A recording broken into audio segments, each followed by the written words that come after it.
¿Qué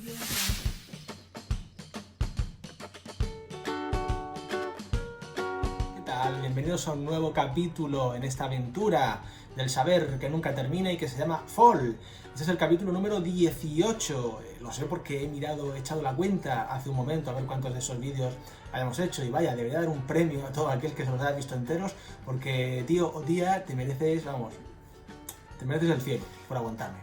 Bueno, en la videoclase de hoy vamos a terminar el tema 3 de prevención de riesgos laborales. Vamos a ver un único punto, que se denomina factores derivados o factores relacionados con la organización del trabajo. Estos factores de riesgo también se denominan factores psicosociales. Veremos en qué consisten y veremos qué posibles daños para la salud se pueden derivar de no trabajar en condiciones adecuadas. Bien, la pregunta que vamos a ver hoy, como he comentado, se denomina factores de riesgo derivados de la organización del trabajo. Esos tienen que ver, como el propio nombre de la pregunta indica, con el modo en el que la empresa se organiza, con el tipo de contratos que los trabajadores tienen, si hay pausas, si el trabajador tiene derecho por ejemplo, a elegir su propio ritmo de trabajo, el modo en el que se lleva con sus compañeros, la comunicación, el estilo de liderazgo que tiene el jefe, si es autoritario o si es un cacho de pan, ¿vale?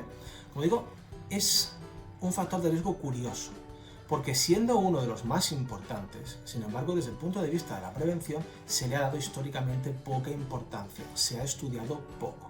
Y dejadme que os ponga un ejemplo para que esto se entienda.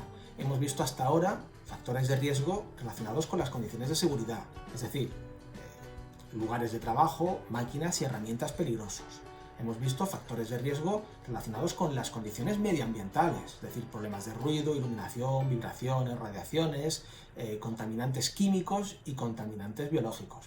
Y también hemos visto factores de riesgo relacionados con la carga física y con la carga mental de trabajo. Sin embargo, al menos es mi propia experiencia. Si miro a la gente que conozco y a mí mismo, yo no he tenido realmente grandes problemas con lugares de trabajo en mal estado.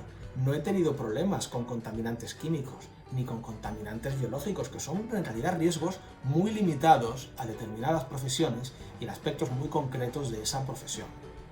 No he tenido problemas con la carga física, porque tampoco soy un trabajador que haga un trabajo físico, no cargo y descargo camiones, ¿vale? No me canso, pero creo que la mayoría de vosotros, bueno, los de animación sociodeportiva, ahí me vais a disculpar, pero carga física entiendo que sí que padezcáis un poquito en vuestros trabajos, pero el resto no tenéis por qué sufrir carga física y en principio tampoco hay que sufrir carga mental. Pero, si pensamos en un trabajador promedio, ¿quién no sufre por jornadas largas de trabajo? Prácticamente en todas las profesiones. ¿Quién no sufre por estilos de dirección incómodos, jefes que son un poco capullos? Pues mucha gente, muchísima gente, y profesores, esos son los peores. ¿Quién no sufre por tener, o quién no conoce a alguien que tenga una mala relación con sus compañeros? Alguien, seguro que, no sé, espero que entre vosotros no, ¿vale? Pero estoy seguro de que cuando os pongáis a trabajar en cualquier empresa, habrá gente con la que os llevéis bien y habrá gente con la que os llevéis mal, ¿vale? ¿Qué quiero decir con todo esto? Bueno, pues que realmente muchos de nosotros vamos a tener o tenemos problemas relacionados con estos factores de riesgo y sin embargo, como digo, se les da poca importancia, se les deja para el final, cuando en realidad deberían de ser de los más estudiados y los que más nos preocupasen.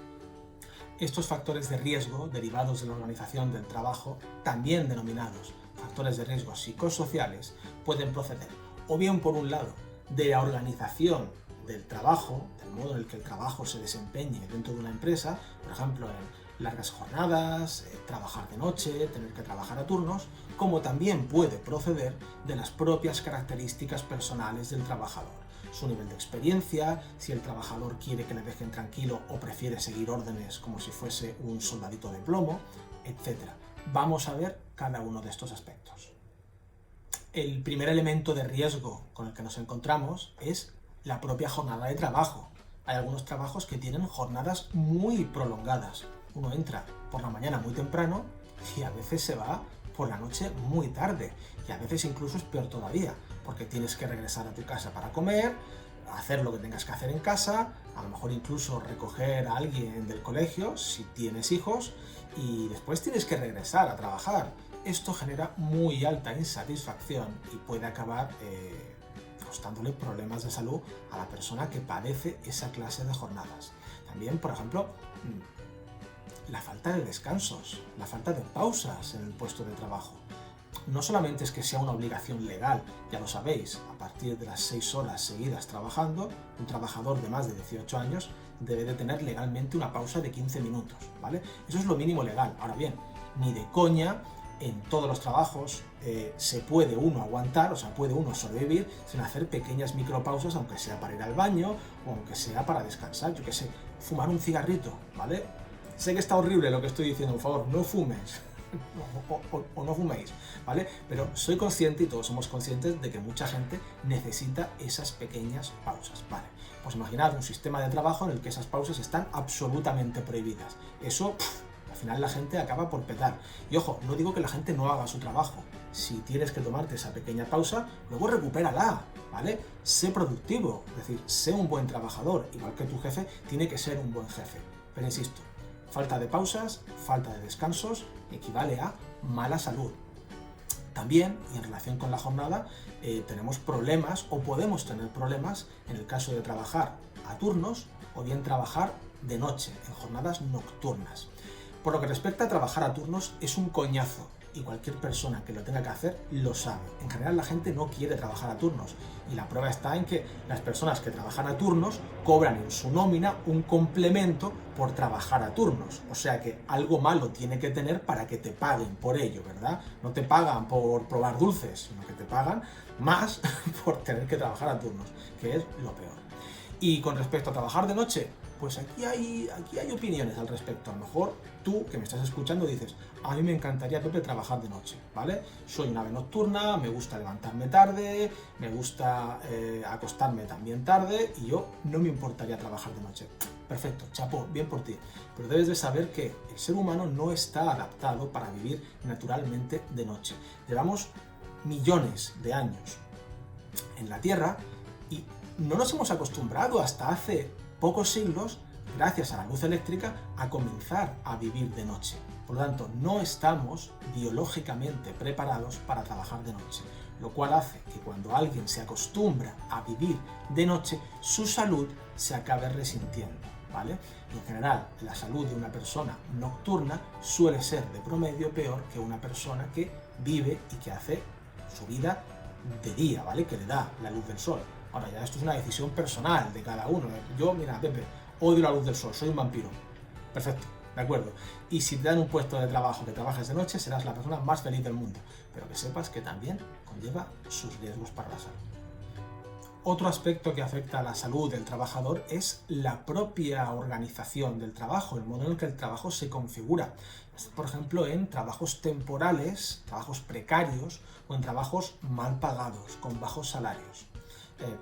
Los típicos trabajos que son un par de horas a la semana, un trabajo que es un fin de semana y luego no me vuelven a llamar en 3 meses, un trabajo temporal mal pagado con el salario mínimo que no sé si la semana que viene me van a despedir, especialmente en estos tiempos de tanta incertidumbre en los que vivimos, ¿vale? Alguno pensaréis, pero Pepe, eso no es un problema para la salud, es un problema para el bolsillo. Es decir, trabajar poco o trabajar en un trabajo mal pagado, eso afecta únicamente a mi bolsillo, a mi cartera. Y es verdad, ante esa tesitura no vas a poder pagar facturas. Pero ¿acaso el no poder pagar facturas no te genera también ansiedad? ¿No genera miedo? ¿No genera incertidumbre? Pues es así. Y todo eso acaba por pasar factura a los trabajadores. También, dentro de la organización del trabajo, hay que señalar el problema para la salud que puede ocasionar un estilo de dirección o un estilo de supervisión inadecuado, ¿vale? El libro pone como ejemplo un estilo de dirección autoritario. Déjame que lo explique. Un estilo de dirección autoritario es el propio de aquel jefe que es un capullo, un tipo muy autoritario, muy mandón, yo soy el jefe, las cosas se hacen como yo digo, y no digo que el jefe no pueda hacer las cosas en su empresa como le dé la gana, está en su perfecto derecho, pero siempre dentro de una relación de respeto entre el jefe y el trabajador. No somos soldados, no tenemos por qué aguantar faltas de respeto. Los soldados tampoco tienen que aguantar faltas de respeto, pero los soldados se someten a una disciplina militar. los trabajadores en una empresa no tienen por qué seguir esta disciplina militar y la relación debería de ser con su jefe, hombre, como seres humanos de igual a igual, aunque luego él sea mi jefe y yo sea un trabajador. Con esto lo que quiero decir es que jefes capullos, jefes maleducados, jefes odiosos, los hay en todas partes y eso me causa problemas de salud. Y quien haya tenido uno, bien lo sabe y no hace falta ni que se lo explique. Y además, en último lugar, hay que señalar que no solamente es que te puedes llevar mal con tu jefe, es que te puedes, y es más común, llevarte mal con tus propios compañeros de trabajo, ¿vale?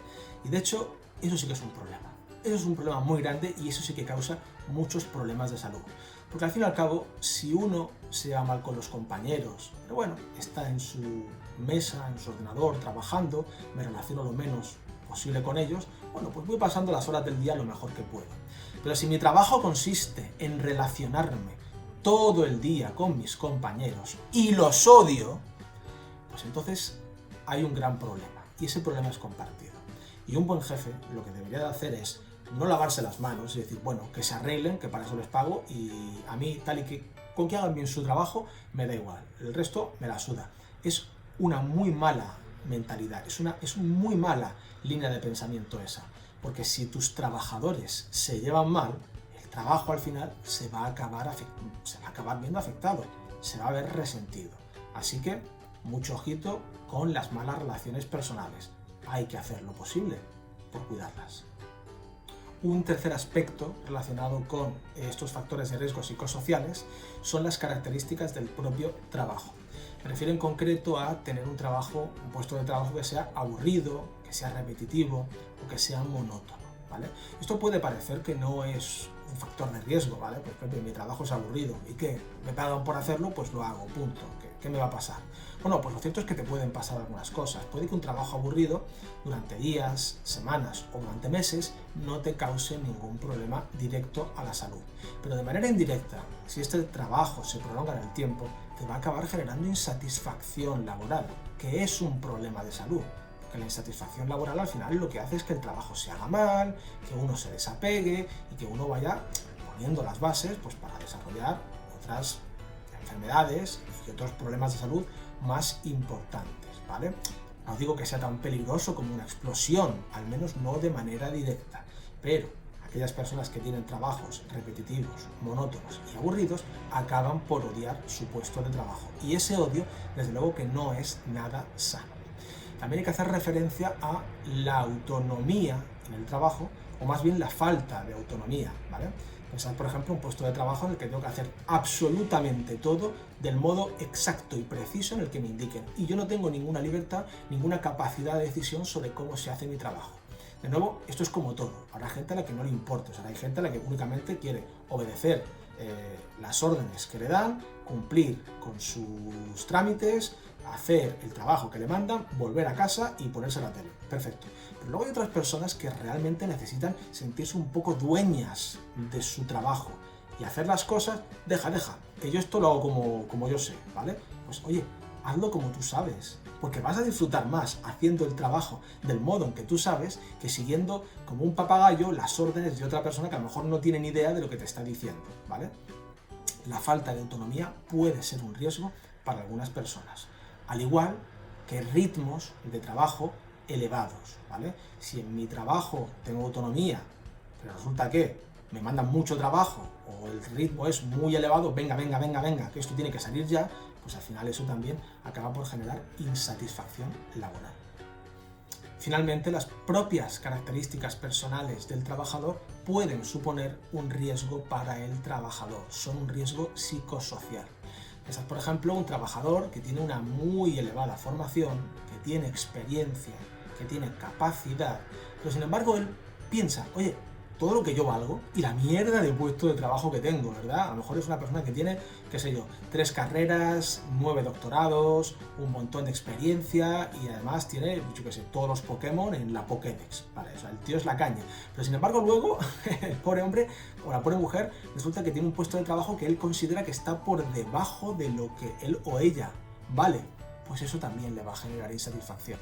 Además, hay que señalar dentro de las características personales la propia personalidad del trabajador y su inteligencia emocional.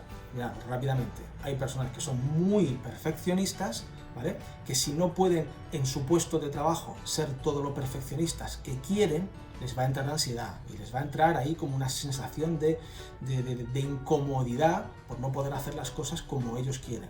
No por las características del puesto de trabajo, sino por su propia personalidad perfeccionista.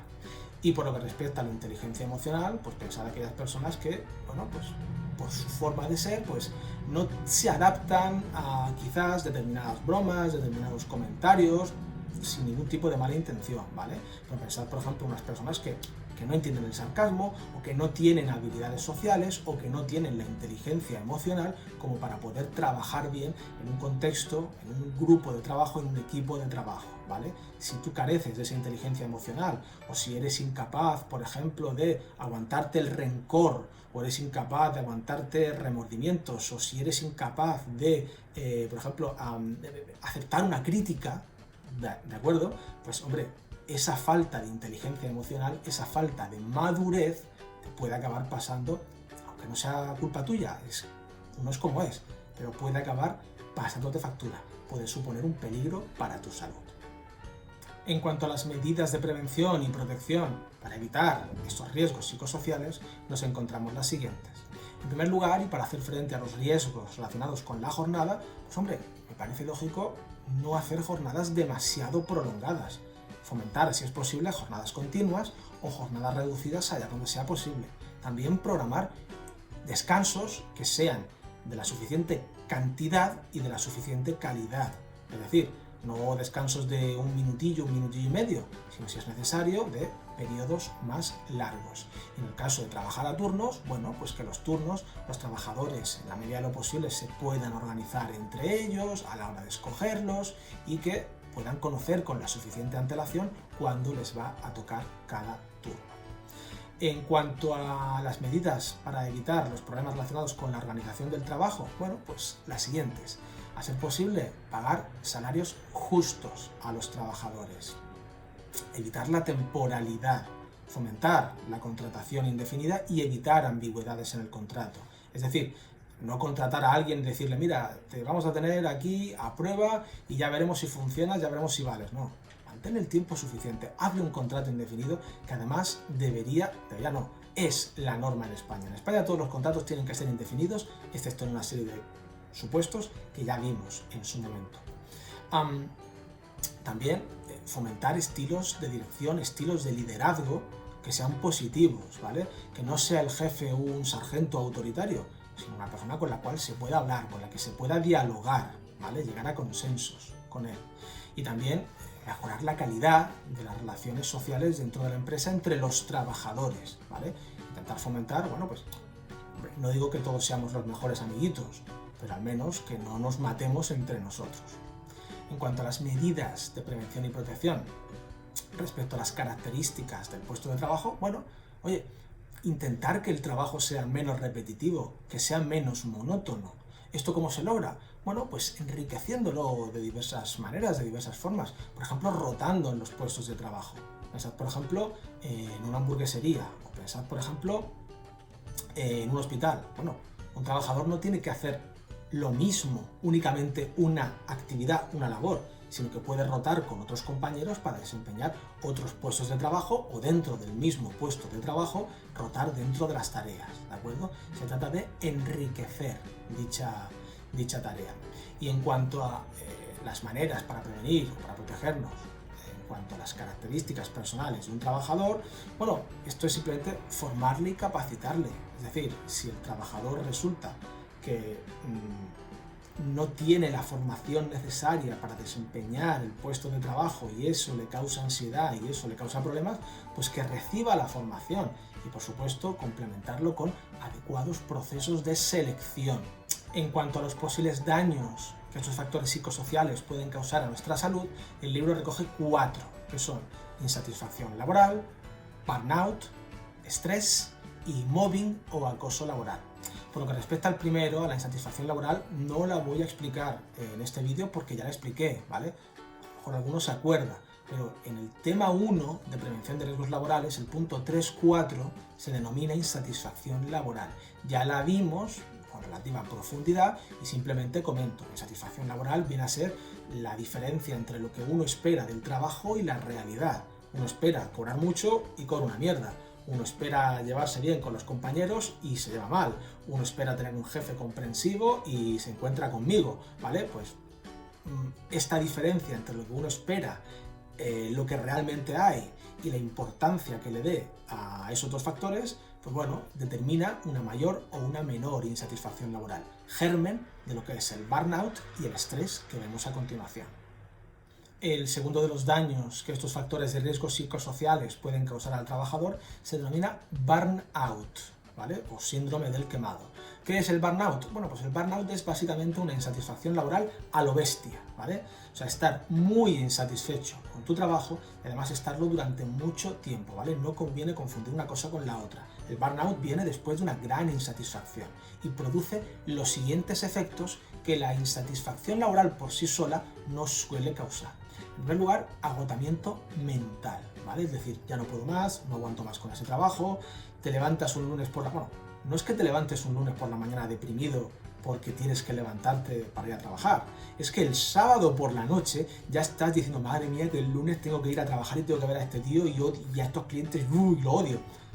Eso ya es síntoma de burnout, es decir, ya no puedo más, me merece más la pena perder dinero, dejar mi trabajo a seguir con esta mierda, ¿vale? No una simple insatisfacción laboral, por lo tanto. El segundo de los efectos es generar falta de entusiasmo, ¿vale? Ya no te llena tu trabajo, si es que alguna vez te llenó. Y en tercer lugar, pues muy mala actitud hacia el mismo. Trato irrespetuoso a clientes, trato irrespetuoso a tu jefe, baja productividad y un mal desempeño del puesto de trabajo, ya te la suda todo tres cojones, dices, mira, no me voy a esforzar porque, total, odio mi vida, odio mi trabajo, por lo tanto, no desempeño ninguno. O sea, no hago bien mi trabajo porque, total, lo odio, ¿vale? Si no tiene más, ¿de acuerdo? Creo que se explica por sí solo y espero que nunca lo sufráis, ¿vale? Consejo, si en alguna ocasión, en algún puesto de trabajo, os veis representados en lo que estoy diciendo, haceos un favor a vosotros mismos. Dejad ese puesto de trabajo. Sed felices, es decir, si puestos de trabajo hay muchos y si no hay tantos, entonces amplía tu formación para ampliar la posibilidad de poder tener otros puestos de trabajo. Pero la vida es demasiado corta como para estar sufriendo por un trabajo al cual odias, ¿de acuerdo? Hombre, tampoco digo que uno tenga que trabajar el trabajo de sus sueños, ¿vale? Que cada día sea una aventura maravillosa. Eso es muy difícil, pero al menos no encontrarte en el otro extremo del espectro, ¿vale? No odiar a tu trabajo te favorece a tu propia salud personal, ¿vale? Huir del burnout. Un tercer daño que estos factores de riesgo pueden ocasionarnos es el estrés. ¿Qué es el estrés? Bueno, pues el estrés es un desequilibrio, es una descompensación entre lo que me están pidiendo en el trabajo y lo que yo soy capaz de dar. Si lo que me piden en el trabajo es poco, es llevadero, tendré poco estrés. Si lo que me piden en el trabajo es mucho y complejo, tendré mucho estrés. Esto también es como todo, ¿vale? Depende de las características del puesto de trabajo y dependen de mis propias características personales. Si, por ejemplo, soy una persona que no sé lidiar con el estrés y, por ejemplo, me piden una semana ligeramente por encima de lo que me piden habitualmente o me piden hacer un trabajo que anteriormente no me pedían, a lo mejor me ahogo en un vaso de agua y de repente me parece que es el fin del mundo y ya me siento muy estresada porque digo, joder, ¿cuánto trabajo me toca por hacer? Luego hay personas que en la misma situación dicen, vale, un poco más de trabajo, cojo y lo hago, punto, ¿vale? Entonces, como digo, va a depender de las características personales de cada persona. Uno tiene que intentar también educarse a uno mismo para saber lidiar, para saber ajustarse, autorregularse en situaciones de estrés. Pensar que cuando me vienen, por ejemplo, vosotros y vosotras, en épocas de exámenes, más trabajo, más esfuerzo, más tareas, bueno, saber que esto tiene un comienzo y que tiene un final. Ya dentro de poco están las vacaciones. Ese estrés que estáis padeciendo durante estas semanas, o vais a padecer la semana que viene, los que tenéis exámenes, bueno, que va a terminar. Se os pide un esfuerzo suplementario para después poder descansar. Ahora bien, el problema es si ese estrés se mantiene en el tiempo porque esa descompensación entre lo que se me piden y de lo que soy yo capaz de dar, pues siempre está por encima. O sea, esto es pensar, por ejemplo, una persona que se está ahogando, ¿vale? Pues puedes de vez en cuando coger y sacar la cabeza para respirar. Ahora, si es incapaz de sacar la cabeza para respirar, pues al final, ¿qué pasa? Que se termina ahogando y el estrés te termina causando burnout y te termina, pues, por matar laboralmente. Dicho lo cual, el estrés tiene muy mala fama, pero a mí no me parece que el estrés sea siempre algo malo, ¿vale? A veces un estrés bien aplicado puede causar efectos positivos en un trabajador. Pensad, por ejemplo, un trabajador al cual siempre se le pide menos de lo que es capaz de dar, ¿vale? Es decir, dice, ¿qué trabajo tan cómodo? ¿De acuerdo? Si durante algunas semanas se le aplica mayor volumen de trabajo, esa persona puede sufrir un estrés periódico, puntual, durante esos días, de manera puntual, ¿vale? Pues, oye, me tengo que poner las pilas, tengo que trabajar más, tengo que ser más productivo. Eso no es malo si luego al trabajador se le vuelve a exigir un poquito menos para que pueda aguantar. ¿Y por qué digo que es bueno? Porque lo que estás haciendo es que esos límites a tu trabajo, que eran así de pequeños, los estás expandiendo. Eres capaz de cada vez dar más de ti. Estás, por ejemplo, un atleta que se entrena, un corredor de los 100 metros lisos, ¿vale? Pues si no es capaz de bajar de los 11 segundos, tiene que forzarse para bajar de los 11 segundos, y luego de los 10.50, y luego de los 10, ¿vale? Poco a poco ir ampliando su abanico de capacidades. Finalmente, y para terminar el tema, el último de los daños que podemos sufrir como consecuencia de estos factores de riesgo se denomina mobbing o acoso laboral. En primer lugar, quiero decir que no hay que confundir el mobbing con el bullying, ¿vale? Que son parecidos, pero no son exactamente iguales. El bullying consiste en acosar a alguien en entornos, en ámbitos educativos, mientras que el mobbing o acoso laboral se produce dentro del ámbito laboral, dentro del ámbito del trabajo, por parte de nuestros compañeros de trabajo o por parte de nuestros jefes. También hay que señalar que el acoso laboral tiene una característica, y es que para ser considerado como tal tiene que ser continuado en el tiempo y además tiene que ser intencionado, al menos en la mayoría de casos. Os pongo un pequeño ejemplo. Si una persona, por ejemplo, un día hace una broma a costa de un compañero, eso no tendría por qué ser considerado acoso laboral. Si un día uno de nosotros nos hemos levantado con el pie izquierdo y tenemos una mala respuesta o ignoramos un poco a un compañero, eso no tiene por qué ser acoso laboral si uno no es intencionado y simplemente estamos pasando por un mal momento, y dos, si no es continuado en el tiempo, ¿vale? Si no es deliberado y si no es continuado, ¿de acuerdo? El acoso laboral es otra cosa. El acoso laboral es intentar machacar a alguien a base de malos gestos, malos comportamientos, malas acciones, difundiendo rumores, acosándole por origen racial, étnico o realizando acoso sexual, hablando mal de él a sus espaldas, intentando hacerle pasar por estúpido o por estúpida, hacerle el vacío, hacer bromitas, poner motes, etc. Toda esta clase de cuestiones que las personas que lo hacen son mierda y son escoria, ¿vale? Pues eso es acoso laboral y es lo que se ha de evitar, ¿de acuerdo? Por favor, no hagáis esa clase de cosas. No seáis pasivo-agresivos en el trabajo, ni en correos electrónicos, ni en grupos de WhatsApp con otras personas, porque no sabéis el daño que eso puede llegar a causar. Bueno, si lo sabéis, porque lo voy a decir yo, porque es parte del temario.